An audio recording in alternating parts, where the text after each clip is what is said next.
Hey everybody, welcome to a special sneak peek at our Patreon exclusive show, Spiderversity. Sal and I originally recorded this last year at the end of our coverage of Spectacular Spider-Man, but I am happy to announce that Spiderversity is returning to Patreon. We're wrapping up our coverage of X-Men the Animated Series Season 2 over at Mutant Academy, and we're going to start covering your friendly neighborhood Spider-Man, most likely followed by Venom the Last Dance and Kraven the Hunter. So if you like what you see here in this sneak peek, be sure to head on over to patreon.com/only-stupid-answers to check out the rest of Spiderversity. Not only that, be sure to head over to dangerboycomic.com and back my new comic on Kickstarter. It is a cyberpunk action thriller that attempts to push the superhero genre into the 21st century. If you're a fan of Spider-Man or any of the content I've done, I'm sure you're going to love this book. We have some really great rewards, like incredible covers by artists like Tango, Vincenzo Riccardi, and Tyrell Cannon. You can even be drawn into the comic itself, but that reward is limited and there's only a few days left. So head on to dangerboycomic.com so you don't miss out. Enjoy the show. Hello, everybody, and welcome back to Spiderversity. This is the show where we talk about Spider-Man, everything Spider-Man, animated series, movies, all of it. I'm your host, DJ Wooldridge. With me, as always, is Sal. Hey, Sal.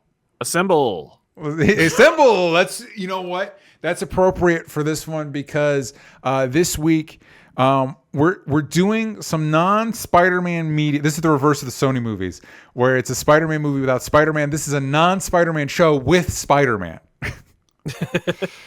So it's true. Sal, we're mere weeks out from Madam Web. Oh my as God. of this recording. Is that true? Is it coming out soon? Yeah, it's February. Oh, the best time for movies to come out. Yeah, and you know what blows my mind is Kraven was in production, and we were getting trailers for Kraven before Madam Web, and now it's like Kraven's like the end of the year now. I can't believe. Yeah, and there's nothing they need to finish with Kraven. Like there's nothing that they need to. There's no finishing touches. Kraven is done, locked in. I bet you the entire. If you have a Sony badge, you've seen Kraven. Yeah. You know what blows my mind is this happened with Morbius too. Every time these movies get like delayed, retooled, or whatever, I keep thinking it's like, oh, is it because you got a Spider-Man now? Is it because you figured out you closed the deal with Andrew Garfield? Right. And I'm at a point now. It's like it's not gonna. The Andrew Garfield's done with this, which is good for him. I think that's the right call for him. But it bums me out. Yeah. No, it's true. They need him more than he needs them. Yes. And it's sad because I love him. I think he is my favorite on-screen Spider-Man. I mean, listen, I think you can't go wrong with any of them. But I do. He's great. He's great. He's great, and he was good at No Way Home.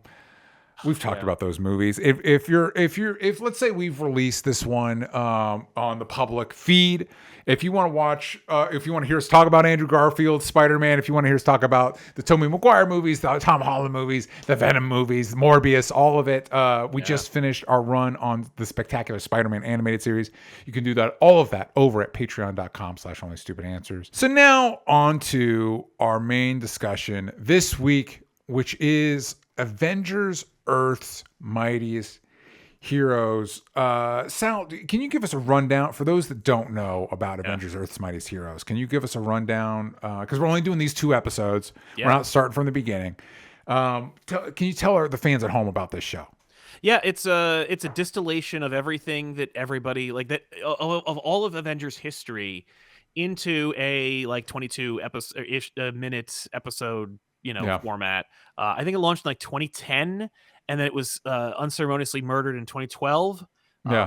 It has as goofy / addictive a theme song as Spectacular Spider-Man. Like for me, I was like, oh, this is indistinguishable from Spectacular in its love of the source material, in its treatment of the audience, and in its unabashed joy for what it's doing.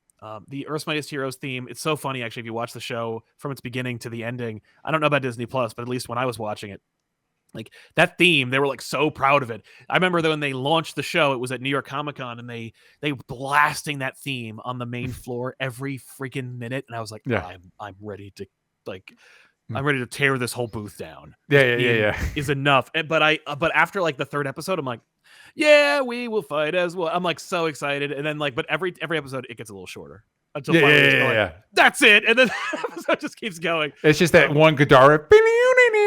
Now it's the show. Yeah, it's so funny, but it does this wonderful thing of here are here is what it means to be the Avengers. You just watch as like all these different characters come in, new characters come by, like they switch out, like and they distill key classic, some might even say silly ass Avenger stories and make them feel modern and fresh and interesting. Like you could do the Korvac saga alongside Secret Invasion and it all feels like it's part of the same world. Yes. They also go ahead. Yeah, no, it's I didn't mean to interrupt you. It's that same like charge of and I feel like all these shows rightfully have been chasing that, Bruce Timm, Batman, Superman, Justice League. But there is something real, like you're talking about, of distilling that like 60 years plus of stories into something that feels cohesive. Yeah. And the amount of like revisiting this, it's like, yeah, man, they did Secret Invasion. And normally they did Secret Invasion as like a 4-episode arc, and it's so much better than the live action show we got. Oh my God, it crushes it. Yeah, I would argue it's actually better handled than the comic book. And then they have fallout from it. Like there's ramifications, but it's not like impenetrable. You could still jump in and be like, oh, okay. It makes you think. It's actually a really good argument, and it's good that you bring up Secret Invasion, because I was like, I don't want to get too off on the Secret Invasion. It 100% pertains to the story we're talking about today. Yeah. It gives a good argument for events being self-contained, because they were able. The Secret Invasion in this show has more consequences, I think, than the one in the comics. Yeah. Because it's not like. And in the live action show, because you can't, in those things, you can't be like, well, Captain America was a Skrull, because then you're like taking down a bunch of different other stories. Exactly. Whereas this is this one lane for a certain amount of time. Because who was revealed to be a Skrull in the comic? It was like Ant-Man. And they didn't even use that as a way to work around him abusing his wife Hank either. Pym with that. It's like that's actually like an internal joke at Marvel, where they're like, every retcon you can do with Hank Pym, make sure that his beating of his wife remains. Yeah. In the comic book, Spider-Woman was like the Skrull Queen. Yeah. And that was like, who cares? Mockingbird came back to life as a result of that. Like that was their return. Yeah, there were a couple. Hank Pym was a Skrull, I think, in one of them, but like, not for long enough. And then, in the live action show, the big one is Rhodey, which who knows how long he was supposed to have been. Maybe, because he's a Skrull, but like, I assumed from the way the show showed it that Rhodey was a Skrull for the length of the show. But they're like, oh no, he's been a Skrull since Civil War, and I'm like, go away. Yeah, so that's the thing. So, but this show, because this would be the equivalent of what if Secret Wars was literally just self-contained to an Avengers run. Yeah. So to catch you guys up on where these are 2 episodes that Spider-Man shows up in this. The reason we're pairing this following just Spectacular Spider-Man we talked about in the previous episode is that originally for this show, Spider-Man was voiced by Josh Keaton, the same voice actor that played Spider-Man in Spectacular Spider-Man. Unfortunately, when this show aired, Marvel was either just gearing up or had just launched a new Spider-Man show starring Drake Bell, and so they replaced it with Drake Bell, which fucking why? It's a different fucking continuity. Anyway. And they killed this show and replaced it with Avengers Assemble. And a vastly inferior product that is much more like, on brand, like this is what the movie looks like. Yeah. But in the like promotional like rollout for Avengers Assemble, they said out loud, this is like, we're not canceling Earth's Mightiest Heroes. Earth's Mightiest Heroes is transitioning into Avengers Assemble. Oh wait, never mind, it's actually a full reboot. Yeah. Like they lied to you about it. Yeah. So that's it. And there's been some like the creators of this show have been like, no, we consider Spectacular Spider-Man to be the Spider-Man of this show. Greg Weisman has said like, I don't consider it that, because I think he always had plans of like, if any of the Avengers show up in my show, here's how it would be. Well, sorry, Greg. Yeah, that's what it's like to work with people. You can do worse than Chris Yost. These guys know what they're doing in this show. And exactly, especially this show. So we're continuing that. It is the Drake Bell of it all. Makes it hard for me. But we talked about in that show, the Spectacular Spider-Man ends on such a bleak note My headcanon, I choose to want to believe that this is the Spectacular Spider-Man, and we end with him hanging out with the Avengers. But I wondered, Sal, after I watched these episodes, I was like, has this leaked? Like, can I find the Josh Keaton? Oh, and Josh I found just release it, or maybe Josh could do us a favor and just re-record the lines on YouTube, re-record it, and then we'll just make the a fans will take dub. care of the rest. Yeah, fuck. Oh my god. Because here's the problem, Sal. I found one line that he did. And I was one of those, like, Drake Bell. Drake Bell is, I don't remember why now. I know he's a problematic figure. Yeah, I don't recall what's the problem. To the degree that I think you pointed out in a previous episode, in Gravity Falls, they replaced Louis C.K.'s voice. They replaced Louis C.K., and I'm shocked they didn't replace Weasel, or whatever the hell his real name is, T.J. Miller. Yeah. He plays a main character on that show, and they were like, I guess we'll leave him. I guess it was easier with Louis C.K. because he played like a monster. It was like, well, but in this, it's like it's right there. Anyway, I found on YouTube, I found like one line from this episode, and it was immediately so much fucking better, and it was like, God damn it, it hurts. Wow, my heart. really? Like, what context did the line I don't exist? remember. It was one of those, like, I think it was like a little quip, and it's just one of those, like, this is Spider-Man. This is the guy. Yeah, that's what Spider-Man sounds like. Not this guy who can't even say Spider-Man without going Spider-Man. I'm like, it's horrible. Anyway, so I know the show's not big enough. You know what? Dreams come true, man. I was bummed when I went to go. My wife had never seen Muppet Christmas Carol. And a few years ago, when we watched on Disney Plus, I was shocked to find out one of the most important songs in the movie isn't in the cut. It wasn't in the, but they fixed it. Now they found the footage and it's back in. So miracles can happen. Give me the Josh Keaton cut of these episodes, please. Yeah. Give it to me. I want them on a Blu-ray. I'm going to slip that Blu-ray in with my Spectacular Spider-Man. Yep. Yeah. If I make it as a filmmaker, I'm talking to Kevin Feige. One of the biggest career moves in my life. They're like, DJ, we want you to do this Marvel movie. And I'm like, great, this is great. I love all of it. Here's my one stipulation: I need the Josh Keaton audio from Avengers: Earth's Mightiest Heroes Season 2, episodes 13 and 23 to be reinserted. What the fuck are you talking about? You don't even need a reason. I just need it for me. You're talking about a show from literally 14 years ago. Like, what are you talking about? Like, yes, I am. Yes, I am. I know. Okay, so anyway, enough preamble. Yeah. This is Avengers: Earth's Mightiest Heroes, which, as of this recording, is still on Disney Plus. Yes. For now. Spectacular's no longer on there. Sorry, everybody that was watching along with us. Yeah. Season 2, episode 13, Along Came a Spider. Synopsis: with Captain America's reputation now in tatters, the superhero and the similarly maligned Spider-Man find themselves trying to thwart a prisoner transport interception. So, to catch you up on Earth's Mightiest Heroes, they did the Secret Invasion plotline, and it's not Spider-Woman or Rhodey that's a Skrull. It's Captain fucking America. Yeah. And before this, there's a great Prison Break episode where Captain America has to team up with Viper to get out from Skrull custody. Yeah. But the Skrull Cap, I don't remember the specifics. I did have to watch the previously on to like, oh yeah, this is where we're at. Yep. Captain America basically sells out Earth. Skrull Cap sells out Earth to the Skrulls. And the general public, by and large, is too stupid to know the difference, which feels accurate. Yeah, they were like, which is a brilliant move. They were like, we're gonna, like, we got Captain America. He's gonna go on TV and tell the world basically, surrender. The Skrulls are great. Yeah. And so the public perception of Cap is at an all-time low. We open with a Charles Bronson cop looking like cop is showing Cap and Iron Man are destroyed Cap Memorial. Yep. Which we find out wasn't like done by supervillains or whatever. It was just the public was so mad. Yeah.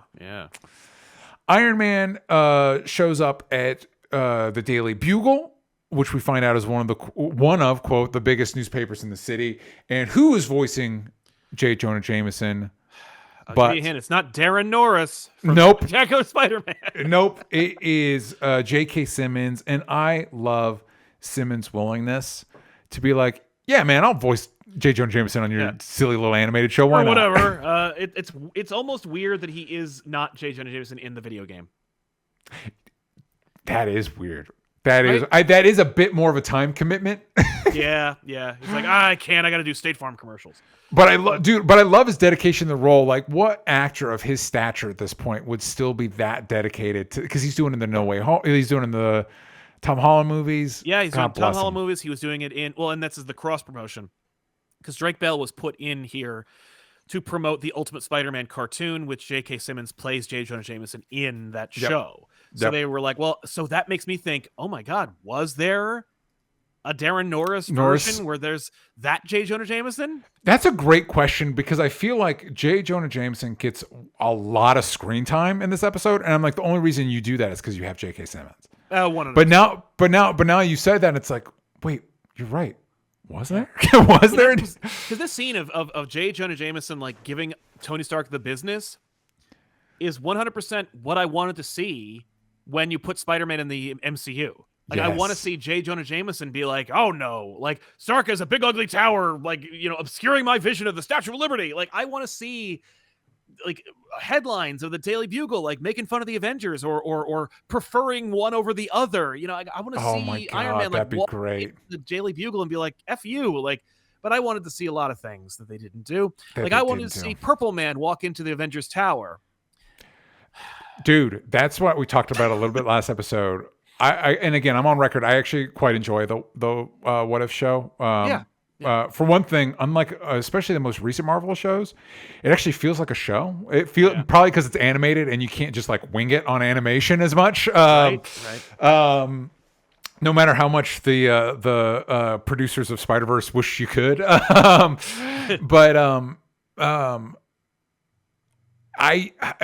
it does feel like I wish they were a little bit more daring because it's like, what if Purple Man fought the Avengers and get fucking David Tennant back? Because watching, I will stand by this. I think the first season of Jessica Jones is the best season of any of those Netflix shows. It's great. You watch that and you're like, oh my God, fucking this guy, especially at the time that aired, this guy would fuck up everybody. If he was just a little bit more ambitious, he'd fuck the Avengers. He'd like, no, what could you do to stop this person? Right? Like, it would have been a great moment, like embracing the comic book element of it. Like, I always had a vision. It's very fan servicey, but where Purple Man like waltzes into Avengers Tower and like all these people, he's just like, go over there. He's telling people to like, F themselves. Yeah. People are, people who work for Stark, right? Yeah. And then Iron Man appears and he's like, oh, Tony Stark, that's great. And he tells him like, to go, kill Thor, just do something. And Iron Man just goes like, tink, tink, this is hermetically sealed. Punch. Yeah. And, you know what I mean? Be like, oh, that's how we deal with Purple Man. Like, yeah. But no. We don't have time or the inclination to like literally hire David Tennant for what, the equivalent of a full day shoot? Mm-hmm. For just a fun one-off? I mean, like, come on. Dude, and even like going back to the what if of it all, like you could do fun stuff of like, you could be like, oh, we've decided they're in a different continuity now. It's the multiverse. What if it's the multiverse? Exactly. So what if the Defenders were in Civil War? That's all they needed. Do that episode. In that show. Yeah. What if the Defenders were in Civil War? What if the Agents of S.H.I.E.L.D. showed up for Ming-Na Wen showed up for Secret Invasion? Yeah. And it's like, oh, they're in a different continuity. Again, the point of what if is it's multiple realities, man. Yeah. Especially because they said that the Defenders is now in continuity. Did they just? I think I just saw. Is that like? That is so official. Not to spoil Echo, right. But there's they very explicitly reference a plot point from the first season of Daredevil. Oh. Like they specifically, like they bring out the prop and everything. Like, hey, remember from and the only issue with that, Sal, is I cannot square how Echo the character fits into what we know of Fisk in those 3 seasons of Daredevil. There was a moment in the first episode we're watching it, and he's just like, you're like family to me. Now I'm going to not talk to you for a very pivotal period in my life, like me falling in love with Vanessa, and me going to jail. Yeah, because you could reference getting that out stuff. of jail. Like, I actually think it's kind of a missed opportunity because the idea of maybe the reason he's clinging so hard to Echo right now is because Vanessa's no longer in his life. that's exactly right. And you could even say he's not talking to her. Like she could be like, well, what about those years you didn't talk to me? It's like, well, I had Vanessa now. You know what I mean? Yeah, no, it's true. Like that's But there's a moment in the Echo show where he's just like, "Oh, well, I lost my father too." I'm like, "Yeah, you beat him to death with a hammer." They bring it back. I know, Spoilers, like, they bring it back. Are you kidding me? That's so fun. Yeah. Yes, but it's so in continuity that they moved the playlist on Disney Plus from like the multiverse or whatever to the like main Marvel timeline playlist. Wild. I was like, what? So can you take Iron Fist out? Yeah. By the way, because for me, that's the two main reasons you say Defenders aren't continuity. One, Iron Fist. Two, Mike Coulter's on another show, and he's not getting any younger. No, he's you know what I mean? good though. I want him as Luke Cage. Like, bring him back. Yeah. But again, that Iron Fist stink, man. That Iron Fist stink. Not great. But at this point, they got enough stinkers in there. They can accept a little bit of that stink. We can bring it in. I mean, look, like, you know what? I'll be honest with you. I watched all of Iron Fist. Like, Same. not the second season, the first season. Oh, dude, bummer for you because second season is way better. Yeah, I heard it's mostly about Colleen Wing. Which, by the way, it's great. You get Colleen back. Put her around. Yes, she's a winner. Keep calling. In fact, truthfully, the only one that's like, don't keep Iron Fist. Sorry, yeah, Finn can go. Yeah, sorry, man. Unless he's willing to like learn choreography today. Maybe he will. Maybe now that he's the worst thing about that entire universe. Yeah. He might be willing to like show up like a couple hours early. Yeah, but here's the question. Here's the searching my soul and it's different because it's tough because they're different mediums. Yeah. Is Iron Fist worse than Love and Thunder and or Quantumania? And I'm not sure. So now when Iron Fist first came out, it was the worst thing with Marvel Studios branding on it. Now, I don't think that's true. Oh yeah, no, that's like me complaining like, "Oh, I think Iron Man 3 is the worst one of all the Iron Man movies." And then I'm like, "Oh, until I watched the last 4 Marvel movies." Yeah. I'm like, "Oh my god, Iron Man's Shakespeare now." Also, I would argue Iron Man 2 is the weakest of the Iron Man. Of the Iron Man trilogy, I think 2 is the weakest. I'm sure it is, but I like watching Iron Man 2 the most out of all of them. Okay. All right. That's Justin fair. Hammer. But also, yeah. I like Tony's journey, even though it's like new element. Like, what are you doing? Yeah. Also, why not just make the new element vibranium? Have Tony Stark rediscover vibranium. Basically, it's like, oh, that it took you that long to come up with vibranium. We have a whole thing of it right over here. You idiot. Like, isn't that? I think I'm sure, like off the books, they were like, oh no, it is vibranium. We just haven't introduced it yet. Yeah. But yeah. Anyway. That was your one of your tangents for this week's episode, kids. I don't even remember how we got off on it, but because J. Jonah Jameson, Bugle, we want to see. This is I want to see this on screen. We got it. What if finish that thought? What if Defenders were a part of Civil War? Yes. And the one I desperately want. What if Steve chose Bucky as Captain America over Sam Wilson? I want to see that costume. I want to I'm not going to get in the main movies. Give me a what if of it, and that'll be enough for me. Yeah. Because fucking Sebastian Stan does voices on that show, so it'll be whatever. He's in the Thunderbolts movies, presumably. Yeah, and that's you can even do what they do with some of these what ifs and show why that would have been bad. You know what I mean? Like, here's all the things that would have gone wrong with Bucky as Captain America. This is why it's a good thing Sam is Cap. I just want to see that Bucky is my favorite version of Cap. I'm sorry, everybody. He's my favorite version of Captain America, and I want to see that. Anyway. Yeah. I guarantee you in Secret Wars, there will be multiple Caps and multiple Iron Mans and multiple Thors will all team up with each other, and it'll probably be Steve Rogers Cap with Bucky Cap with Sam Cap. Yeah. So whatever. Anyway, which is why you should set it up and fucking what if. Anyway, Jay, what we basically learn, I actually like how this is set up, is JJ's basically bartering to get an interview with Cap. That's because Iron Man's like, hey, stop posting Cap's a traitor. You know he's not. And JJ's like, what am I supposed to do? And basically, like, but if you give me an interview with Steve Rogers, he can argue his thing. And it's like, this is good, man, because it shows. I like moments where you realize, like, yeah, JJ's an asshole and a blowhard, but there's a reason he's got this job. Yes. Yeah. It's like anytime in The Office where you saw that like Michael Scott actually was a good salesman. Right. It's just that he's been promoted past his competency. Yes, exactly. Yeah. No, yeah. Like if you let him, he was you don't make the top salesman the manager. Yeah. It's a different skill set. So Stark is saddled with both Brady Brant, who's going to be the reporter, and Peter Parker, who is the photographer. He does get, this is the other than the Drake Bell of it all, this one line where he says he's working on the Daily Bugle's website. Does not line up with Spectacular, but it could, in the interim, this is a 3-year gap as far as production goes. Right. Who knows? He doesn't do this anyway, like in Ultimate Spider-Man. Like in the Ultimate Spider-Man cartoon, it doesn't line up. So it's just a stupid idea anyway. Yeah, just make it. I just want Josh Josh Keaton back. Anyway, so they're tagging along with Cap as he's doing a prison transfer. Cap is using his World War II shield, his little triangle shield that he still throws around and has it bounce off things, which I don't think they should have done because it looks stupid. It doesn't work. It's just not made of the same material. It doesn't. Yeah. I think it should have just been. That's the drawback of this shield is it doesn't do all the bouncy shit. And also it takes more damage. We see that later. Yeah. When Spider-Man asks, or he's Peter at this point, when he's like, "Hey man, why are you taking all this shit?" No, actually, I'm sorry, I'm jumping ahead. Betty asks him, like, "What do you have to say about what people are saying about you?" And he's like, "I take full responsibility."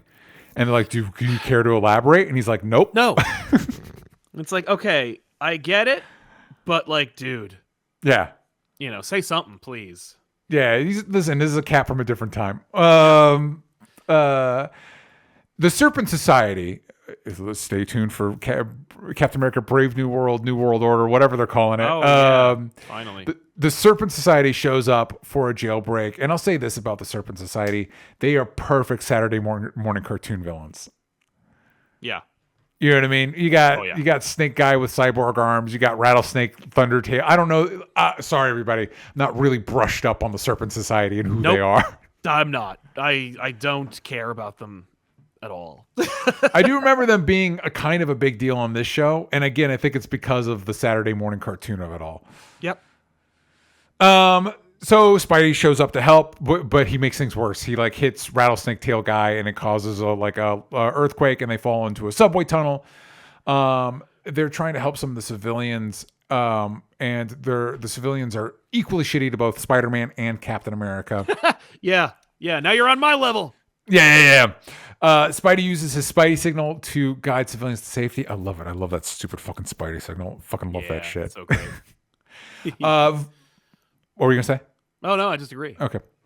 Viper, who was imprisoned with Cap with the Skrulls, was part of the prison transport. She's part of the Serpent Society. I don't know if that's true in the comics, but she is named Viper. So she's called Viper. So they're like, yeah, put her on there. I'm like, okay, sure. Listen, it is weird. You've got all these like mutant freaks running around, and then this one hot chick, and it's like, all right, I guess you're the public face of the team or whatever. Viper points out to Captain America how easily people turn on their heroes, but the Serpent Society will do anything to save her. And I'm going to give it to her. That's actually not a bad point. That's that's right. Not a bad. But Cap's team would show up for him. The Avengers will show up for him. Exactly. So fucking, and you're in a prison transport, so it's not like the public's on your side. Never mind. I take it back, Viper. Bad point. Yeah, no, that's fair. Love it. So, Spidey, reiterating questions before, Spidey questions Cap why he's not more mad about what people are saying, and Cap says this is a great moment, Sal. I like this a lot, because basically he talks about, like, they know that this is an Avengers show, and Cap is one of our leads, and Cap is Cap, right? Yep. But they also know Spider-Man is one of the most popular superheroes on the planet. And so they do a good job of saying, like, showing Cap's strength, and Spider-Man's able to learn some things from Cap, but also saying that Cap admires Spider-Man too. He's like, I hear about the stuff people say about you, and you still go out there and you still save people, and you're not, you know what I mean? Yeah.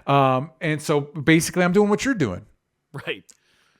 It's good. It's like, oh, okay. And Spider-Man hears all this, and he's like, can I be your sidekick? And it's like, no, man, your branding's off. Yeah, exactly. Of course not. Be weird. Although, what does a Robin have to do with a bat? So yeah, both flying animals, but also like Spider-Man's gonna get Iron Man armor and shit too. So I guess whatever. Who gives a shit? not in this universe. Not in this universe. Thank God. Wait, they didn't do Civil War in the show, did they? They did do Civil War, I think, but they didn't do. It's not the same. Okay. I think they did do Civil War in this. I don't recall. I guess I'll have to go back and watch it. Remember? Oh my God! Maybe they didn't because maybe I just don't know where it would fit in the because they don't do the registration. All right, yeah, if they didn't do whatever. registration, then they didn't do it. So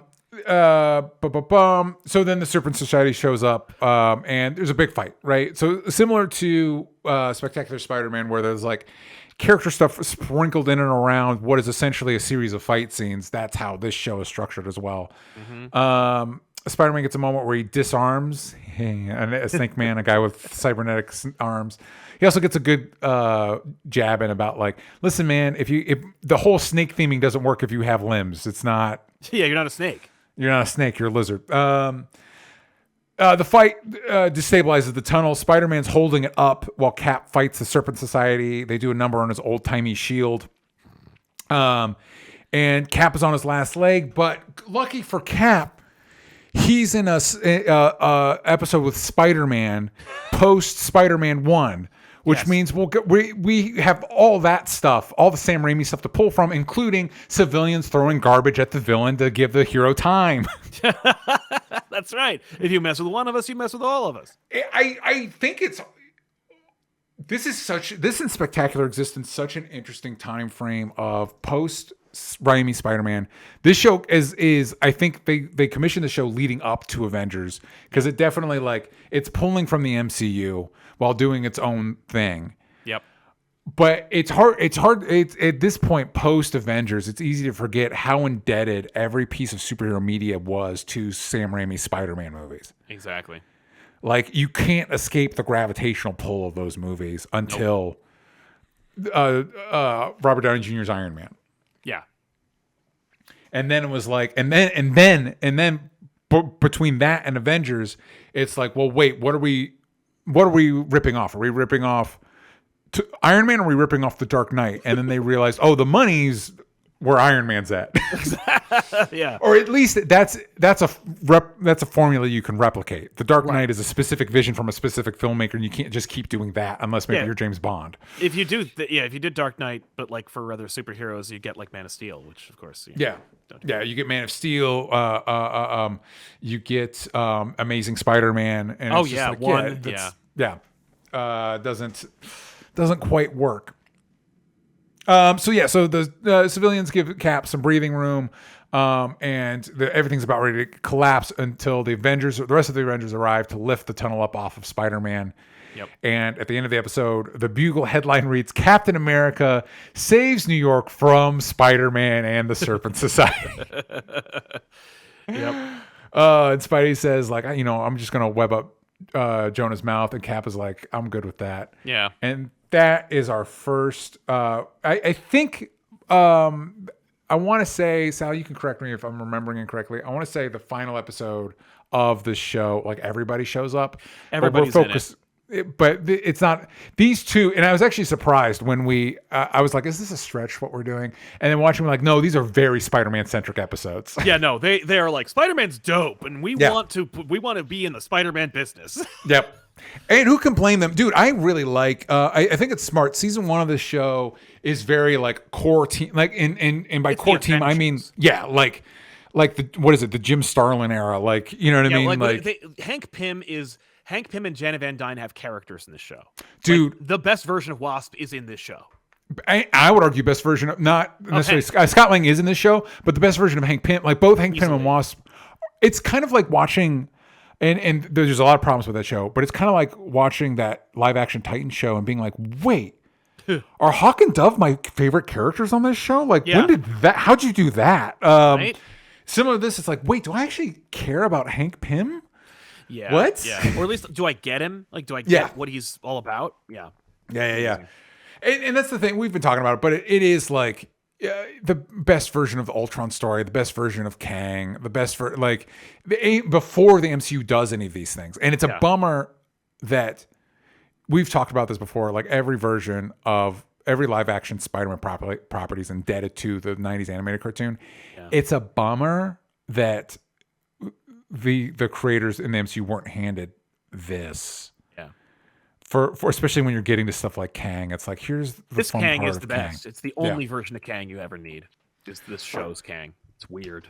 And speaking of Kang, perfect transition, season 2, episode 23, New Avengers, which originally aired on October 14th, 2012. The synopsis reads, when the Avengers are apparently killed by Kang the Conqueror, an automatic function created by Tony Stark calls up several allies as replacements. Yeah.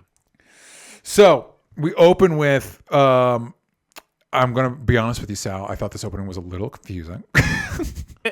Well, yeah, we start like in the middle of a fight that like never happened, and so you're like, okay, I guess. Yeah, and it's unclear because I don't think they say like a few hours earlier or whatever. It's like, wait, because time travel's involved. Like, are we traveling back in time? Is this a flashback or is this what's happening right now? Yeah. Anyway, no, we're starting now. Like the Avengers are in media res fighting Kang, and then we go from there. Yeah. So they're fighting Kang, and they are erased, by Kang. So I guess earlier, whatever. Then we cut to Stark is getting readings of temporal energy around Kang, who's in the supervillain prison they have. Yeah, right. Everything freezes around Kang, and other Kangs arrive. Council of Kangs, yeah. And instead of this just the same Kang doing different stupid voices, they all like look different and have different, right, or are different, like they're different genders or they're different alien. Yeah, it's a whole. Yeah. It's more interesting and less problematic when or if one of your Kangs is a pariah. Yeah. Yep. God forbid you had a whole scene where you showed that like literally every Kang in the multiverse looks like the same person, because then if you need to recast, you're in trouble. Yeah, exactly. I don't know what you're going to do about that. Oh my God. Dude, you're going to drop Kang. You're just going to say, oops. We never should have done that in the first place. Yes. Because they're like, I think they're talking about, I've heard rumors that Coleman Domingo is going to be Kang now. And Coleman Domingo is fucking great. Right. And he'd be a great Kang, except that Kang sucks in the MCU. And and Loki gave you the perfect out. Yeah. It's already written. Yeah. Oh, we're just keeping an eye on it. It's fine. Yeah. Okay. We fixed it. Good job. We're in. Nobody liked him in the first place. No one was excited. Yeah. Oh my God. Anyway, so the Council of Kangs arrive. They're concerned that there have been Avengers in other in other places in the multiverse, but these ones are proving particularly problematic. And the Council of Kangs are worried that they're going to get so strong that they're going to end up fucking up other universes. Which, if you followed any superhero story, like how many. In Justice League Unlimited, how many universes did the main Justice League save? This is a reasonable concern on their part. That's fair. They're like, there's other Avengers in the multiverse, but this is the only one that has a whole like animated series around them, which means that they could start fucking up our shit. Right. So they release this Kang. Cap arrives to help Thor and Hawkeye, but Kang turns on. Whatever, the whole fight thing. He goes to the arc reactor. He turns it into a time thing. None of this shit matters to the point where he turns it into a time thing. Yeah. The end. Yes. Yeah. To the point where I'm kind of frustrated. I get that this is their show, but we spend so much time on this bullshit that I don't care about. And it's like for no reason. Like it's not like this is all setting up anything. Like the Council of Kang scene is the only thing we need to see that has anything to do with like the ongoing saga of Kang, because Kang has been in a number of episodes throughout this whole show. So it's like, yeah, that's good. We don't need to know how or why. In fact, one of the Kangs could have said, we know that one of the Iron Men people is giving you a hard time, so we rigged his arc reactor to create like a thing so you can set up your utopia here now. Yeah. Good luck. And then they leave. Yeah. But no. We have to build all this crap just so we can get to the part where we erase the Avengers and put in more fun characters.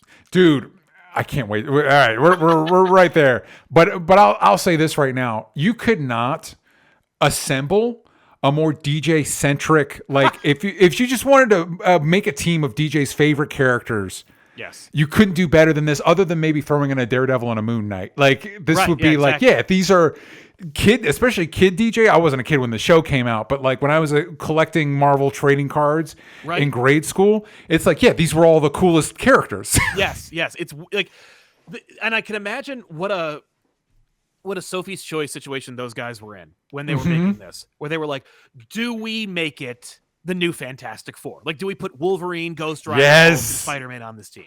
Like, oh, we can't do Hulk. Could the time shenanigans make Hulk gray? Nah, let's not. It'll make it too complicated. Okay, fine. Well, then the Thing. Okay, that sounds great. But, you know, like they could have done new Fantastic Four, Ghost Rider. They're like, we could have made all the street level characters. Daredevil finally shows up in the Avengers cartoon. They're like, we're not allowed to use Daredevil right now. You know, I can imagine all these conversations and what they ended up with. I'm like, I'm okay with it. And the voice actors they chose, I'm like, yes, this is all perfect. They're great. And that's my problem with this part is we spend so little time with these characters as a team. Yeah. And it's like, that's great. This report is great. I make this a 2-parter. I want to see, one episode? Ooh, it's a lot for one episode. So, Spidey's about, we cut to Spider-Man, who's about ready to enjoy a peanut butter and jelly sandwich with the crust cut off because he's a child. Yep. There's a cop named Bendis who's saved by Iron Fist, and I was like, a Bendis reference. I was like, oh, new event, of course. Yeah, all right. Yeah. No, that tracks. There are two Bendis references I've ever heard in shows. Yes. And they stick out like a sore thumb in both instances. Yep. The first of which was the pilot for Firefly. What? One of Mal's regiment is named Bendis. Is that a reference to Brian Michael Bendis? Because Whedon and Bendis were colleagues when they were both working at Marvel at the time. Wild. And like Gina Torres, Zoe's character, she has to yell Bendis twice. At this, by the way, the character they're yelling at is a coward. But so maybe Whedon wasn't a big fan. Yeah, but like when she says Bendis, I'm like, that name is only used to refer to Brian Michael Bendis, the comic book writer. Like that's it. Yeah. It's there and there. They're like, all right, Bendis, let's go. I'm like, no, come on. It pulls me right out. You know? Yeah, so here we go. Cop saved by Iron Fist, which, by the way, Iron Fist is voiced by the same voice actor that did Dick Grayson in Batman the Animated Series. And you can tell it. The second he spoke, I'm like, oh, my God. It's Nightwing. And it's also, but like you were saying, it's one of those, like, that's a perfect Danny Rand voice. Yeah. Like, you guys nailed it. Yeah. Yep. And it's like, yeah, you know what? Actually, why don't you just plumb the entire Batman Rogues Gallery voice cast to any cartoon show you're making? Yeah, please and thank you. We'll all thank you for that. Yep. So this is a great, and again, like we were referencing the Justice League Unlimited, what this show does really well, especially considering how tight its runtime is its ability to distill a character to its core elements. Like at this point, that's another good episode. The episode, because I think it's the Scott Lang centric. Hank Pym has to team up with the Heroes for Hire to find his suit or whatever. Anyway, Danny Rand and Luke Cage have shown up in this before, but what's the dynamic? Luke Cage is like, listen, I'm not fighting robots unless I'm getting paid to fight robots. Yeah, exactly. Like, all Which, right. by the way, is an incredibly sane perspective on it. Yes. But he's like, all right, world's ending. I'll do it, but I'm going to give Tony Stark the bill. And it's like, we should do that more often because I love the concept of the Heroes for Hire. I just don't know how it would work. Like, who can afford to pay for superheroes? Yeah. You know what I mean? But it's like, yeah, Tony Stark could. Like, that's a good... I want to do more with the Heroes for Hire concept. I think it's a great concept. Yeah, I agree. Anyway, so he's going to bill Iron Man. Meanwhile, Thing is helping War Machine, who I got to tell you, the 90s kid in me loves War Machine. I also like in this version, I'd forgotten, he is young. He's younger. He's younger than Tony. Yeah. Which I think is a good, I wish they'd done that in the MCU. If only in the first movie, he talks about like Tony's his mentor, and it's like, my God, you're like the same age. Yeah. It's true. Yeah. Because and also I just remember as a kid, like that was War Machine was the younger, cooler Iron Man. Easily. Yeah. Yeah. Anyway, and here's and War Machine's like, hey, where the hell is the rest of the Fantastic Four? He's like, they're on a diplomatic mission to an alternate dimension. I'm like, fuck, this show's fun. I like this show. Yeah, they get it. And this isn't the first time we've seen the Fantastic Four in this show, and they're perfect. Yeah. They've nailed it. Doom is perfect in this show, and I might have to nail rewatch it. this show. Oh, the Doom episode, because like Doom captures the Avengers and the Fantastic Four. It's just so great. There's a scene in this show where like the Avengers and the Fantastic Four like meet up to like play cards. It's just it's everything I want in this universe. Man, that's they should do for that what the movie that's supposed to be Kang Dynasty. It really should just be they should just pull a card from what they've been doing with Spider-Man, and it's like the Avengers team up with we're gonna call it whatever, but it's essentially the Avengers and team up with the Fantastic Four. Yeah, and fight Doom. You just do that. Give yourself a favor, because here's the thing that I think they've missed with Kang. Because I think they've decided Kang equals multiverse, even though what Kang equals is time travel. That's right. They've already done. Yeah. So he's multiverse, and also he's our Thanos, even though that's not what Kang is. Right. This show, and as you mentioned, Kang has shown up in other episodes, and I remember liking those episodes too, but I don't remember them. Yeah. This one episode shows why Kang is fun, because what happens? Kang fucks up the timeline, so now you get robots from the future and dinosaurs from the past and planes from World War II. It's like, yeah, if you're going to do Kang, do this bullshit. That's exactly right. I want it to be like The Great Race, but with like time travel shenanigans. Like I want it to be silly and fun. And I think that in some ways the MCU has painted themselves in the corner with this shit, because they and it's the same, and it's a common problem, because I think it's obviously different scale, but it's the same thing Arrow did. And a lot of these shows do, because you blow through so much events. Like we've done Civil War, we've done Endgame, we've done all these things. Everything has to be an event that now you can't just do, here's the next adventure of da-da-da. That's all I want. That's all anybody was happy with. Everybody was like, the events are cool, but like you build to them through a series of fun little adventures. Yeah. You know, like I honestly, I always love the scene in Ant-Man when, Scott goes to the Avengers compound and runs into Falcon. It's a fun fight. Yeah. And it works great. And it's just, and it works as a button for Falcon to just go like, it's really important that Captain America doesn't know that I just got my ass handed to me by a fucking tiny Ant-Man. Yeah. And it's like, that's funny. Okay. But why not have Falcon join up with him at the end? Yeah. Like, why not? Don't be afraid of your universe. Like, yeah. Falcon doesn't have to save the day at the end, but he could help with like the minions that are fighting you, Yeah. Yeah. And it's just, and I think like, it doesn't need to be like, Kang Dynasty. It could just be as simple as the Avengers team up with the Fantastic Four to fight Doom. Yeah. That's it, man. Because there's some rumblings going on in Latveria. Hell, you could even set it up where it's like, nobody knows what's going on in Latveria. Reed thinks he knows, but he's not telling anybody. We get the big reveal that it's Doom. We get the big reveal that Doom is actually like Victor Von Doom, Reed's old college roommate. And then the Avengers are like, why didn't you tell us that you knew this friggin' guy? Like, what the hell? Like, I thought we were colleagues. And you know what I mean? There's a little bit of animosity, Yeah. You can even, and that also allows you a little bit of flexibility to say like, okay, so Doom's not going to be the villain of the first Fantastic Four movie, because we're building him up for the next Avengers movie. Exactly. And like you said, or maybe it is Kang, but it's not like we're not building to Kang for like 15 movies. It's just like Kang's the villain, and he's making the Avengers fight dinosaurs. Or to your point in a previous episode, he uses time shenanigans. All the villains you thought you defeated, he used time travel to bring them back. Yep. Yeah, he plucks them from different points in history. Yeah. And then they don't go back. And now they're here. And they're like, and some of them have existential crises, but some of them are like, I'm not doing that. But like, I am so sick of Marvel being afraid to reuse their villains, to the point where if a villain coincidentally didn't die in the movie they were introduced in, well, then they're a hero now. Like Abomination is the most egregious example of this, where I'm like, none of this is good. Yeah. Like, I don't like any of this at all.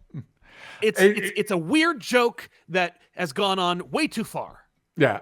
So you have Kang. He plucks all the villains from different timelines. Right. They all looks and this would be great. I know. Oh my God, Jeff Bridges is dealing with health issues. Yeah. Really? But it's like, it'd be great to bring him, like, he's the first one. You bring him, like, you've really plumbed the depths. Yeah. And then, like, all the things lost. And, like, but Michael B. Jordan is like, hey, I'm not feeling all this. You guys just want me to be the Black Panther and join your guys? Right? Yes, we do. It seems like you guys are down on Black Panther. Do you want me to just do that? Yes. Right. Yeah. Yes, we do. Right.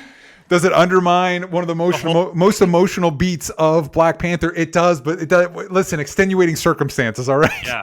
We didn't know. I'm sorry. You're so great.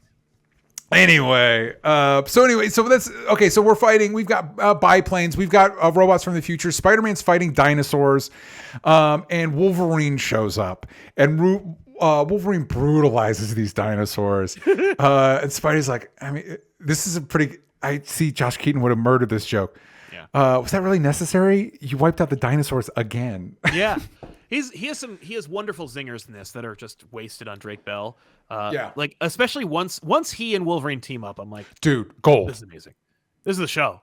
Yeah. I watched the show. Amazing. Is it Jason Aaron comic run? Astonishing Spider-Man Wolverine? Spider-Man Wolverine. Yeah. Jason Aaron. Yeah. It's great. Friggin' they made Wolverine short. Mm-hmm. He looks great. He looks great. The dynamic is great. Yeah, once those two hook up, and again, once the team is like a team for all of like 5 minutes in this episode. Yep. But it's like, give me more, guys. I love all of these characters. I love all of their interactions. Give me a whole spin-off show of these characters. I would watch it. That's right.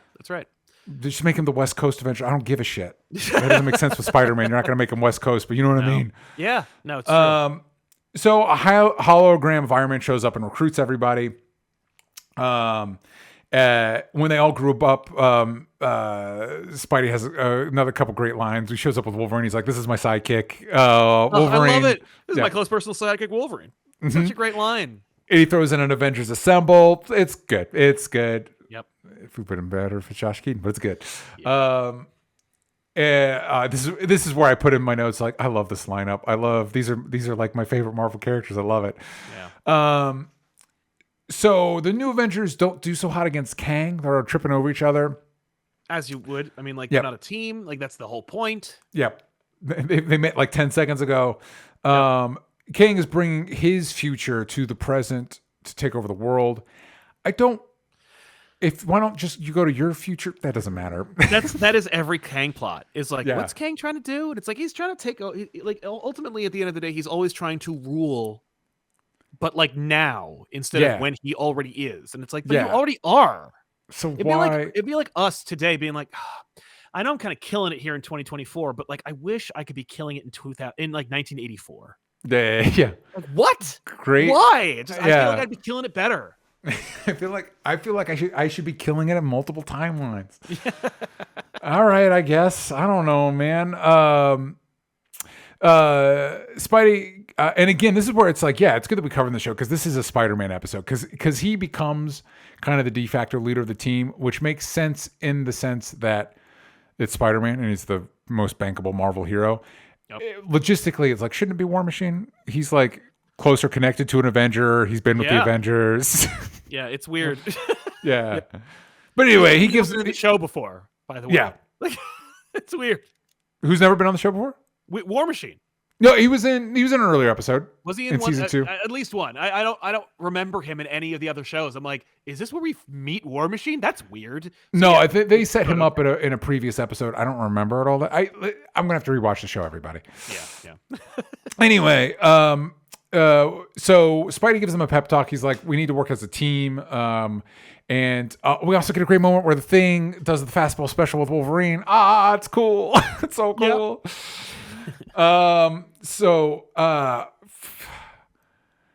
Now, children, this is where we enter the moment where DJ bitches about the fact that Spider-Sense doesn't make any fucking sense. Yeah. So the plan is everybody else distract Kang. Yep. While Spider-Man stops whatever the arc reactor's doing as a time thing. Yep. And he's basically like, I don't know which lever to pull, basically. And he's like, I just need to trust my spider sense to guide me. And it will warn me if I'm going to do something dangerous. And it's like, with what we know of spider sense, it's like, this actually is pretty clever. Yes. I just don't know why it works this way. Yes, it's a little flimsy because like, wouldn't he do that every time? Like, wouldn't his spider sense go off if he was accidentally punching the face of a hero? Wouldn't his spider sense go off if he was eating like an expired egg salad sandwich? Like, yeah. Yeah, they should. I already love the Spider-Verse movies, but they would learn extra goodwill from me if they'd be like, actually, the Spider-Sense is a kind of a multiverse thing. Right. It is aware of different tangential. You'd think, because listen, here's the facts, and I know Lord and Miller. Yeah, they wrote. It was one of those anniversary issues that Marvel puts out. So Spider-Man 900 or whatever. Oh, yeah, that's right. Yeah, and it was fantasy or something, but yeah, and they a bunch of short stories, and one of them was written by Lord and Miller. And the joke is, I think like Peter's calling Ock, who's like his mentor or whatever, like Octavius, and he's explaining to somebody his powers, and the joke is like, but that's not how spiders work. That's right, just like the idea, spider, you know? Yeah. That's not like and so it would be. I'm picking nits anyway because it's not like Spider-Man's abilities are like scientifically accurate as no. is. But like if you were going to, you'd say like, okay, your sentences are heightened, so like maybe your processing speed is faster, so you're able to process. You're not dodging a bullet so much as you're sensing all of the chemical compounds and stuff right before it fires, so you're able to get out of the way, and you move faster than normal. Yeah, as opposed to like it's a precognitive of sense. Yeah, yeah, which doesn't make sense for this, but again. There's a Spider-Man that can turn his clothes invisible, so I should just get over it. No, and in the JMS run, they were like, "Oh no, it's ESP, yeah, it's magic." But then the JMS run has the whole other thing, and so it's like that's what I'm saying. It's like the Spider God makes you able to like you're essentially looking into the future. I just need to let it go. I just need to let it go and let it be. I don't try to think about it. I mean, like, look, the reason why there's even a spider sense at all is because Stan Lee incorrectly assumed that spiders have eyes in the back of their head. Yeah. And he was making a joke, or he was making a reference to like spiders are able to see trouble before it's coming because they have eyes in the back of their head, which they don't. That's it. Mm-hmm. So it's a erroneous power based on a fallacy. And I mean, it worked because it allows him to like dodge bullets and shit. Yeah, it's cool. Sure. Yeah, spiders also don't like shoot webs and then swing on them through like from great heights. Yes. And yet it's the most natural thing. Like it is as ubiquitous as anything else Spider-Man does. Like it's the thing we know him for. Yep. He gets onto a tall building and he swings through it. Like, yep. There's nothing spider-like about that. He's an acrobat. Nope. Yeah, exactly. So I just need to embrace it. And again, with what Spider-Sense has been established to do, and other stuff, this is a clever use of it here. Right. I just every time I think about the logistics of Spider-Sense, I'm like, what the hell the fuck? Anyway, so he uses it guides him to like he starts to grab one thing and a Spider-Sense goes off. He's like, okay, not that thing, so I grab this thing, and he's able to undo whatever the time thing is that Kang did. And he successfully powers it down. Everything goes back. The Avengers return. Also not clear on why that's the case, but sure. Other than the fact that it's their show. Yeah. And Kang tries to take out Spider-Man, the OG Avengers return and stop Kang. And Spider-Man is given a reserve Avengers card. And he asks, does this give me a discount anywhere? And if I'm being honest, I'd ask the same thing. Right? If I'm broke ass Peter Parker, I'm like, do I get... Yeah. Is there like a stipend for this? Is there? No, man. It's basically a cell phone or a pager. It's an Avengers pager. Sorry. It's just for the clout. You get to be a reserve Avengers member. I'm like, okay, I guess. Yeah. It's hard to overstate for kids today. Yeah. How revelatory Bendis's new Avengers. I did not care about the Avengers. I'd never picked up an Avengers comic that I was aware of. Mm-hmm. But when I found out Wolverine and Spider-Man were on the Avengers now, I'm like, well, I'm going to pick up that comic. Instantly. And I read it disassembled and I'm like, oh, this dude's writing it? Well, this is fire. Yeah. And then you're introduced to characters like Sentry, who now in the future I can say is maybe a little bit too complicated. Yep, waste of time. I like that character a bit, but I don't love him and I don't read his series. I think I'm going to be honest with you. I actually think Stephen Yeun, I know he's dropped out. I actually think he's bad casting for what Sentry represents. I would prefer Stephen Yeun as a different character. But don't make him Bob. Yeah, don't make him Sentry. I do think there's room for Sentry. for somebody to go in and like look at all the things they've done with the character and streamline that shit. Like there's something like cut through all the bullshit, and cut to the core of like, okay, what makes this character work? And I guess you could do that in the Thunderbolts movie. I'm surprised. I don't think they did Sentry on this show. Yeah. No. But yeah, but again, Luke Cage was a part of that run. And so as somebody that wasn't as familiar with Luke Cage, it was like, this was a good opportunity to be like, oh, this is why this character is cool. This is why you should like this character. It was a big deal. And it's funny that nobody had ever thought of it before. I'm sure they did, but they fought against it. Like when Bendis pitched the like New Avengers, it was to a room of outrage and like cries of no. It's like any like political drama set in the past where it's like, hey, we should let blacks vote. And it's like, harumph! Yeah. That level of like, like cinematic, irony where he's like, what if like literally Ben is going into like the pitch meeting and going, why is the Spider-Man an Avenger? And they're like, oh! like everyone going, and Joe Quesada being like, well, the people who work here are this upset. Imagine the audience. Mm-hmm. And it was like, yeah. And then, every time that like everybody went, he was like, and Wolverine. And they're like, oh, yeah. And he's like, oh, we're on to something here. Like they need to either dramatize that sequence or like re-release the like story or like podcast it, because like I've heard that story before and it's just, people have been pitching Spider-Man on teams forever. And like a panel of old white guys were like, nope. Yeah. But Spider-Man's a loner. That was always the nope. Yeah. Yeah. And it was just, the problem is now, and I feel like comics across the board are struggling with this. I don't know that there is any bridge that hasn't been crossed yet now. Yeah. I don't think you could do like, I don't think there is an equivalent of that now anymore. Right? Because like Pete's been on the Avengers, he's been on the Fantastic Four. Yeah. Thanks to Hickman. He has taught at the Xavier School. Yeah. He's been and it's important. No, like he's been an Avenger for 20 years now. Well, yeah, that's true. That's true. You know what I mean? Right. And I don't know that there's, and at this point, because again, going back to, we've had what feels like 20 years of everything needs to be an event all the time. Is there anybody that hasn't been on the Avengers yet? No. Oh yeah, no, it's true. Like Venom was on the Secret Avengers. Flash Venom Thompson's is an Avenger, for God's sake. Yeah, it's true. Like and it's the same thing with Justice League. Like, is there another? We can't roll out another multiverse threat. We just can't do it. Like, Yeah. It's crazy. Anyway, great episode of this show. Recommend y'all check out. If you're into some Avengers content, again, Earth's Mightiest Heroes is on Disney Plus. I recommend it. I know we just finished our Spectacular Spider-Man. I guess get the Blu-ray. I own it because I assumed, and maybe rightfully so, that was going to be some lost media. So the second I saw it on Blu-ray, I bought that shit. Same. It was on my wish list. Somebody got it for me, like for a birthday or something, and I was like, yes, because I knew. Like when I saw the writing on the wall with streaming, I was like, I better get this now. Yeah, just because you never know. Sal, any final thoughts on these 2 episodes of Avengers?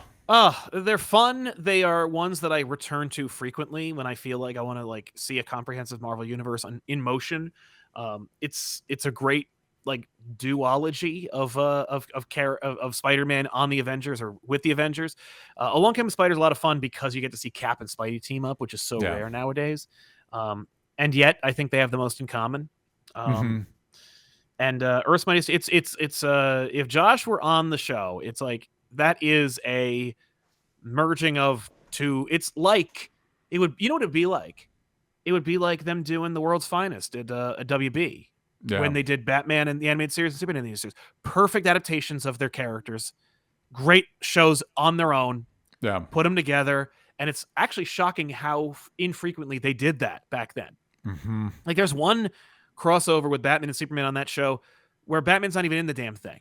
Yeah, it's Superman. It's the classic like a Silver Age thing where Superman has to disguise himself as Batman, and you get the great bit like Bane shows up and Superman just wrecks his house. Just wreck him, and it's I love that also because like I love whenever that happens because it also like helps to remystify Batman for people. He can't be stopped. He can't be killed. Yeah. One day he showed up and he literally punched a dude through a wall. You never know what you're going to get with Batman. I was there. Yeah, it'll make Bane think twice before trying to kill him. Like, yeah, it's great. Although, well, anyway. But yeah, with this is the closest thing you get with that. Because Avengers is the best Avengers adaptation is this. It's still this. I agree. I agree. And as we mentioned in the previous episode, Steve Blum came back as Wolverine for this, and he was from Wolverine and the X-Men. Yeah. And while I didn't watch that as religiously as these shows, I know how beloved it is. And the episodes I saw were good. Yep. And so you got this moment of like, hey, these three, like basically the peak of Marvel animation. Mm-hmm. You had this moment where it could have just been this symmetry, and they're like, nope, here's Drake Bell, and it's like, and then both of those shows, like literally, Spectacular and Earth's Mightiest get canceled, and replaced in the same calendar year, with inferior products. Yep. So there we are. So far, we've got a Spider-Man animated series on the horizon. Nothing with Avengers. I'm not going to keep beating this drum, but personally, I wish they would just do a whole animated, separate continuity, animated universe. You're already doing multiverse shit. You could have those animated characters show up in Secret Wars or whatever the fuck if you wanted. Anyway, Sal, before we go, what should the kids be checking out from you? For me, you could always just check out the YouTube channels that we run, Comic Pop and Comic Pop Returns. One is a pre-scripted, well, not scripted, but pre-recorded conversation show with my pals where we talk about a main comic book story arc. The other is a channel dedicated just to podcasting like these, where we just chat about comics and comic-related media. I think you'll be pleasantly surprised by both of those channels. Please go check them out. Links in the description. Sal, what are you guys talking about? As of this recording, what are you guys talking about this week? The episode that dropped this week, was a pitch, actually, for an alternate movie they could make outside of Kang Dynasty called Avengers Knights of Wundagore. The story sucks, but that actually is perfect because I hate when Marvel Studios takes a great story and then tries to make it their own and screws it up. So why not take a dumb one and then make it into something really awesome? Because it also has a lot of, like, if I may, for just a moment. Please. It's the Avengers. Wanda has been selected, preordained by the demon Chthon at birth to be his vessel. And so lures her to Wundagore in order to possess her and then, take over the world. That sounds a lot like redemption for Wanda in the MCU, given that she behaved like a demon in that entire movie. You could say that Chthon was her the whole time. Boom, you can just parallax that shit. It's like, it was a demon. It's all right. It was demon Chthon. And like Wundagore Mountain, of course, was originally inhabited by the High Evolutionary, which sets up the High Evolutionary to be on Earth making new men or anti-men. So you got that going for you. You've got like a cast of characters, which includes like Ms. Marvel Carol Danvers, which you have a Avenger equivalent for right now. You got Falcon is in it, Sam Wilson, Captain America equivalent for that. You got Wonder Man and Quicksilver, Wanda, Vision characters that you could easily put in there. It's a weird time where like the current roster of Avengers could actually have a 1-to-1. And it's a weird story about like possession and demons and cow people. Yeah, man, you got to get those cow people in there. Wait, what? Yeah, weren't the Maximoff twins like nursed by like a cow person? Or something? Yes, they were Bova. That's right. Yeah. Get them in there, man. Come on, get Bova in there. If you could put Rintra, a Minotaur, a green interdimensional Minotaur man, into the background of Multiverse of Madness, you could make Bova a literal cow woman. Dude, and you could have a joke about them falling in love, Rintra and Bova. You know what I mean? Yes. I am with you, man. I'm with you that they should, maybe take some lesser known stories. Well, again, it's a bummer. This goes back to this idea of like, just do the adventures of, and don't worry about like events and shit like the Kree-Skrull War. Like, you've got enough stuff there. I would at least take the name. Yeah. My suggestion is from Evolutionary War. Oh yeah, no, I changed the name because like, what Knights of Wundagore? What the hell does that even mean? Yeah, and I think you could use High Evolutionary as an excuse to get the X-Men. You're like, guess what? Mutant genes suddenly super common now. But I think the main thing is we're both on the same page of saying let's put Kang to bed. Oh, absolutely. This also is the issue, the story where they reveal that Wanda and Quicksilver actually had different parents than they thought. So you could do that too. Like you could be like, oh, actually, their dad is over there. Is over there. Man, that'd be great. The other thing is you could also, if you wanted to say, wait, who is out there trying to resurrect Wanda for this demon? Mr. Victor Von Doom is the guy, and now whatever. There's options. It'll be interesting to see what they do and where they go. Well, listen, a good place to stay tuned for that is right here, everybody. It's true. You can follow me at DJ Talks Trash. You can follow this show at Only Stupid Answers. If you're not already listening to Spiderversity every month on Patreon, you can do that over patreon.com/OnlyStupidAnswers. And again, please go to dangerboycomic.com. It would very literally mean the world to me. I think that was a good use of literally. I don't know. It would mean the world to me. All right. I'm not kidding. So, yeah. We will see you all next time. Bye, everybody.